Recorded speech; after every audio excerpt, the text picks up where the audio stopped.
Well, good morning, everyone, and welcome on in to our Valley News Now desk this morning. We got a pretty beautiful day, it looks like, outside. I'm giving you a look at our Red River Valley Fair sky cam here over at the fairgrounds. It looks a lot different than it did last week when we were pulling this up because obviously everything's cleared out. But again, we do have a pretty beautiful day on our hands. However, hate to tell ya, it's not going to be as warm as it normally is. But if the heat outside is not normally your thing, this is probably going to be paradise for you. Again, thanks so much for joining us here on our Valley News Now desk. My name is Alex Larson. So I'm going to start off this by pulling up our website to give you a little bit of an idea of what we're looking at weather-wise for the rest of the week. We have made it to Wednesday, so we're almost halfway through the week. I know many of you probably haven't had enough to work yet, but it's still Wednesday. So I'm over on the Valley News Live website here. I'm going to hop on over to our weather tab. Meteorologist Lisa Green updating this for us, saying unseasonably cool air is taking over. Uh-oh. Check that out. 56 degrees out there in Fargo right now. As we scroll on down, we're not going to get much warmer either. We're going to hop on up to 64 degrees, or 66, excuse me, at 5 o'clock. It's going to be cloudy, a few showers here and there. I'm going to look at our headline here. Seasonably cool, scattered light showers, north breeze to 25 miles per hour. You can kind of get a better idea of your region, what you're looking at temperature-wise. Looks like down in Sisseton, Wahpeton, we're looking at 62, 63. Ellendale, 61. Bismarck looking good, 66. Grand Forks, 67. I'm going to hop on over and check out our 11-day planner here. So I told you, hope in sight. That's coming. Tomorrow, sunny and 75. Nothing better than that, huh? As we head on into the weekend and next week, we're going to take on those 80s, high 70s again. Nothing too crazy there, but still a lot to watch out for weather-wise still. We do have that chance of storms as well. And it's a good reminder to download that VNN weather app for forecasts right at your fingertips. You can download and use this for free. It's in all the app stores. Our First Alert Storm team works very hard to keep you updated, in the know with everything you need to know to keep you and your family safe, especially during these severe weather events. I'm going to hop on over to our news portion of this segment. I'm going to pull up some video for you here, and then we're going to talk about it, all right?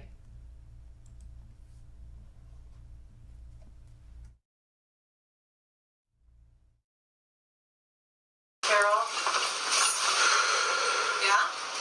It's Nicole. It's Nicole? Oh, come on. I was just trying to get a couple of my...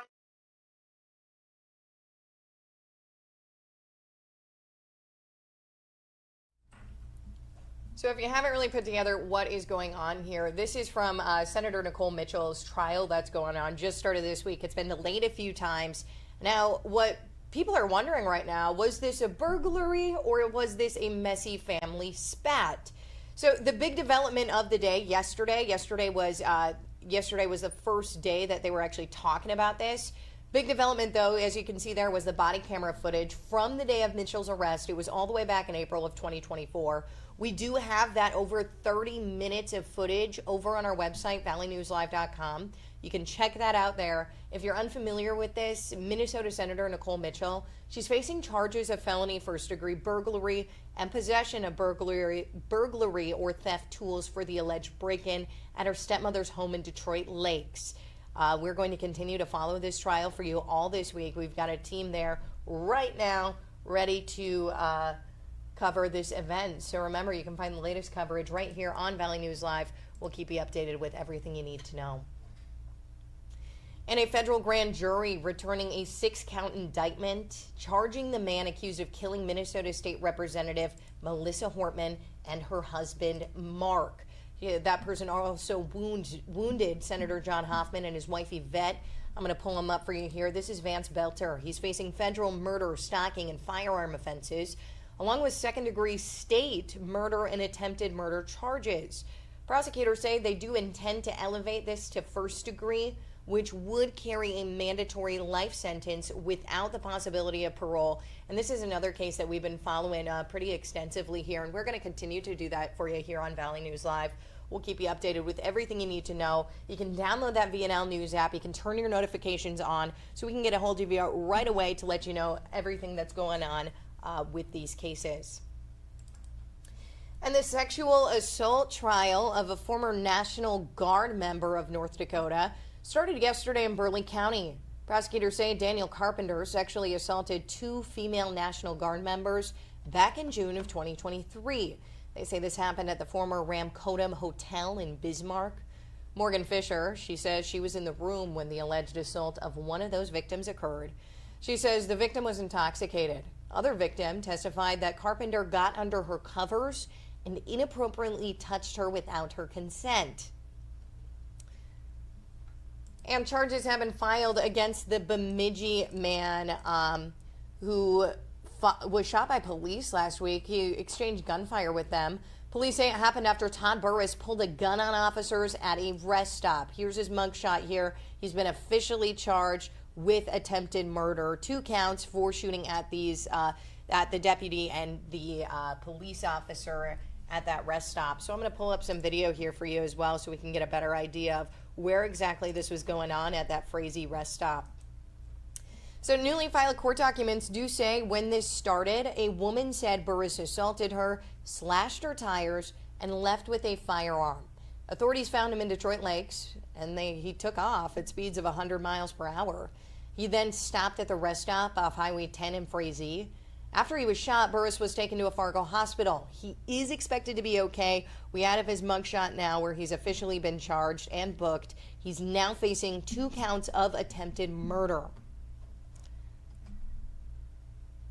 And we now know the names of the people who were arrested after a chase in Clay County on Monday. I'm going to pull their mugshots up for you right now. One of them may look familiar. We're going to talk about that in just a second, okay? Deputies tried to stop these 2 on 60th Avenue, but they took off.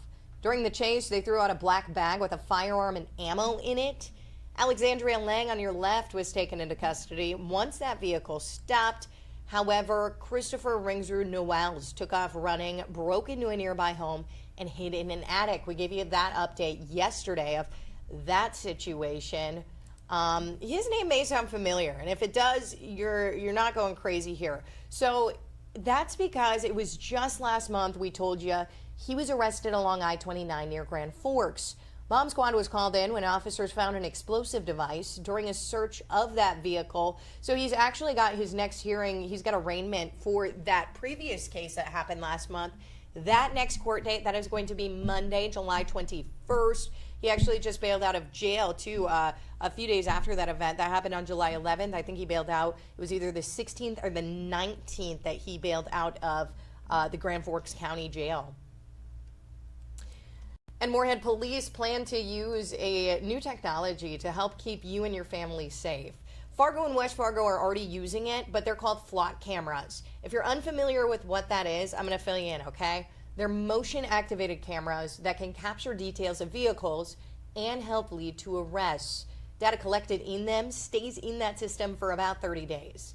It was recently used in Moorhead for the recovery of a stolen rental car. They were able to find it in just minutes. Technology will not be used for immigration or traffic enforcement.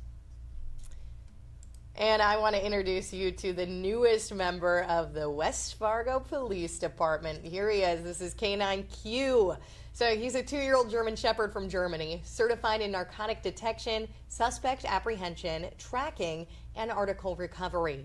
The department's got 7 canines in all. 4 are on the patrol division. 3 are on community outreach. Congratulations, K9Q. And some news out of Concordia College here. They're canceling their annual Cobber Feed in Moorhead. So instead, it's going to be a new event that's going to take place. It's called Cobber Fest. That's going to happen September 6th. Those with Concordia say this will allow more students and their families to be involved, adding people typically miss out on the corn feed because it's while they're at home on summer break. We got more details on that decision. That's over on our website, valleynewslive.com right now. Or, of course, as always, your VNL News app if you want to check out what's going on over at Concordia. Good to hear that they're still going to have an event like that. And I got some good news for the Northern Valley. The 4th Street Farmers Market is back in Grand Forks in its 14th year. Wow. Market runs from 3 to 5 in the afternoon on Thursdays, starting this week, and it ends August 14th. So this week there's going to be cooking demonstrations by 3 Farm Daughters. It's going to run 3 to 5 on Thursdays. Like I just said, Grand Forks on 4th Street starts this week. Lots of exciting stuff there. And as we know here in Fargo too, the Red River Market that started this past weekend, and that's going to continue this weekend as well. But remember, we got a little bit of a change in the schedule because there's also the street fair going on in downtown Fargo. So that's an awesome one you're going to want to check out as well. But the Red River Market, that's going to be happening on Sunday this weekend instead of Saturday. That's the only one that's affected until the Red River Market ends. That's in late October. So again, we got a lot going on. We got the Grand Forks Farmers Market. We got the Fargo Street Fair. That's a lot of exciting stuff there. And the Red River Market happening on Sunday this week. So lots of things to be excited about, to be able to go outside and have some fun. But remember, we are looking a little cooler today. Maybe you're going to want a jacket before you head out the door. Our VNL weather app will keep you updated with everything you need to know to keep you in the know, in the loop.